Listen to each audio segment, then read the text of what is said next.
Today is not a day for riddles, but I choose to begin my speech with a riddle. So, riddles, riddles, riddles. Who was the masterpiece God crafted after I veiled man's eyes with sleep? Maybe you guessed right. Woman. But have you ever wondered why the word man has three letters and woman five?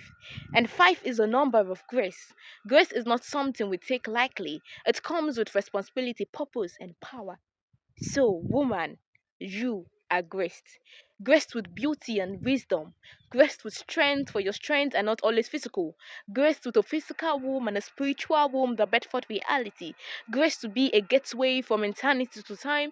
Graced to be a life giver and a source of comfort. So I choose to ask this question.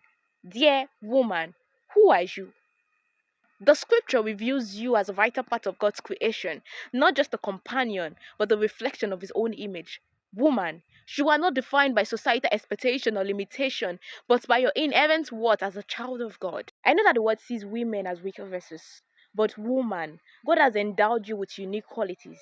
You possess a capacity to nurture, not just biologically, but emotionally and spiritually. You are gifted with a sense of empathy. Woman, you were not only made to give birth to children, but also to birth forth realities. Because there's a lot your news can do in the place of prayer. And to the woman struggling with her identity, I want you to know that you are not alone in the struggle.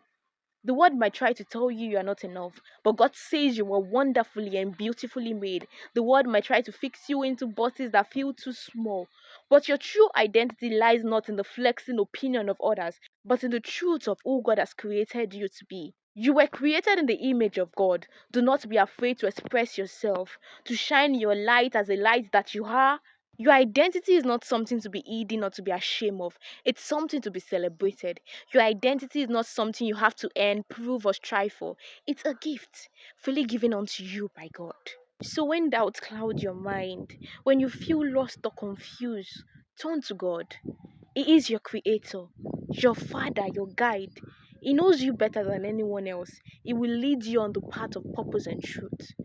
So, in the trunks of greatness, there exists a being of greatness, whose greatness was greater that history cannot deny the generosity of this great being.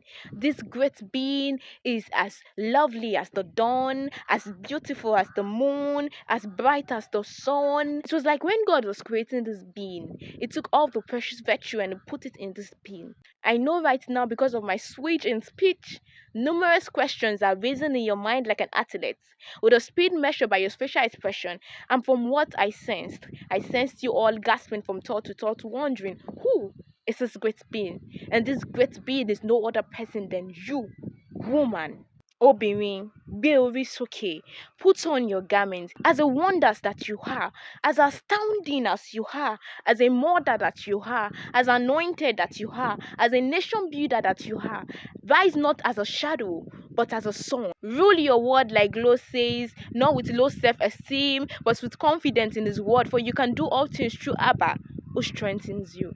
Happy International Women's Day.